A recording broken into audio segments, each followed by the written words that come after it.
Hi guys. So my husband shot a turkey and he took all the feathers and everything like that off for me. And now I'm going to show you guys how to cook something like that in the Instant Pot. Mama. So first we're gonna get all domesticated. Right, Dax? Can you help me? Yep. Until I haven't worn this in a while. Domestic diva. I've worn this like 4 times because I don't really bake a lot. I love cooking, but I don't love baking. I mean, I do, but I just usually don't wear anything and I wash my clothes. But this is from our wedding, so it's extra special. What? All right, so here's our turkey, and I have the Instant Pot ready to go. What I have found is that with meat, the best thing to keep the moistness, I don't like the word T-E-N-D-E-R, but that's the word I'm looking for right now. So the best way to get that is to sear the meat before you put it in the Instant Pot. Oh Or yeah. before you pressure cook it. Oh yeah. So I'm just gonna take a little bit of oil, like a teaspoon or so, put it in the Instant Pot, and then I'm gonna press saute. As that is warming up, I'm going to make a little mix for my spices. So with the amount that I have here, it's probably about the size of a rotisserie chicken. So you could do the same recipe with a rotisserie chicken, which we do quite frequently. I'm gonna do a teaspoon of salt.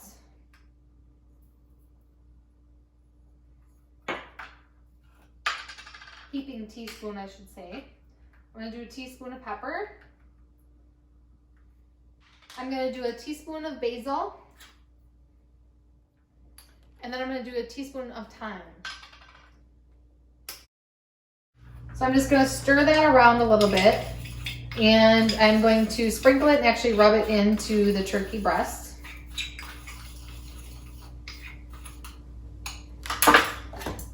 Before I do that, I'm gonna take 3 cloves of garlic. I love garlic. You could do whatever kind you want. And I actually just chuck them right into the Instant Pot. You can hear it start to steam. So it starts to give it that flavor. And then I'm gonna take my mixture, I'm gonna even it out and rub it into the turkey. It's huge. Nothing says pasture organic like something your husband shot. As long as you don't find the bullets in there, because that happens to me. So I have to sear these separately because they're so big. While that sears, I'm gonna rub the spice rub into the remaining pieces. I'm gonna let that sit on in Instant Pot for like 1 minute each side. Like I said, it gets super hot, so you wanna make sure you don't leave it too long. It's just to start to get it that golden brown. So I'm gonna flip it already. This is the tricky part.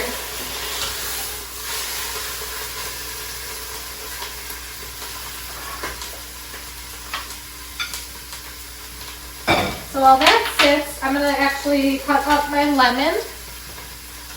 I have 1 lemon and I have about a half of a yellow onion.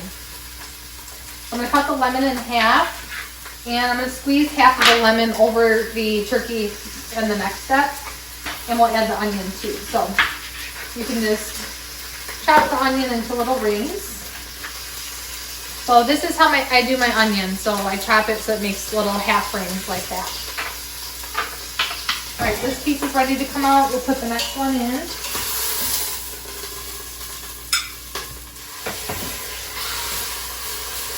So my turkey is sticking a little bit to the bottom of the pan.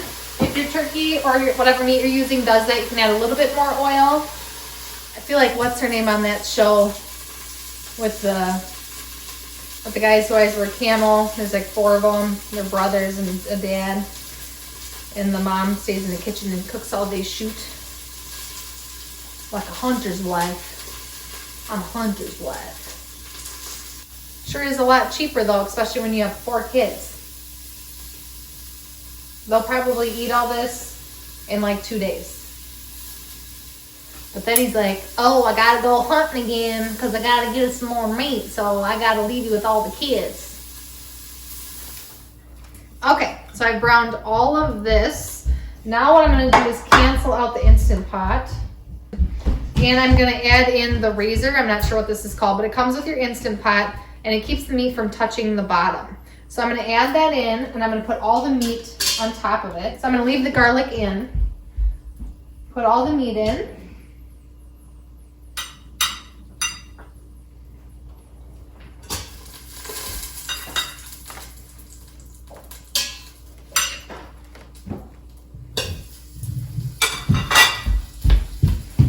Now I'm gonna fan the onion out and just kind of lay it on top of the turkey. It's okay if some of the pieces fall off. Then I'm gonna take my half onion, I'm gonna squeeze it onto the turkey. I think I'll use my little juicer here, just to show that I do it sometimes.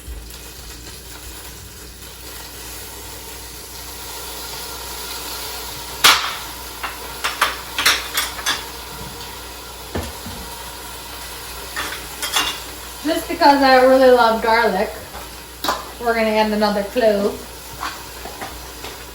Then I'm gonna add a half a cup of vegetable broth, or you could use chicken bone broth.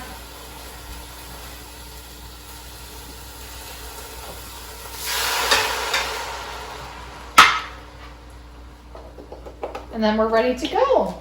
Okay, so I'm gonna put the lid on my pot, seal it. So we're gonna cancel it out. I'm gonna hit manual and I'm gonna go to 40 minutes and it's on high pressure. So I'm choosing 40 minutes because the meat is a little bit thick. So it just depends on your slices. And mine, like I said, is about the size of a large rotisserie chicken. So that's what I'm gonna do there. So we're just gonna let it sit and forget it. Okay, so I let it vent naturally. It says it's been sitting there for about 12 minutes. So I'm going to unseal the valve and let any remaining steam out. So do this instead of opening it right away. So I took the meat out, but I'm actually gonna save some of the juices that are left over to pour over the meat when we eat it. Here it is, sliced up with a little bit of that juice on it. Yum!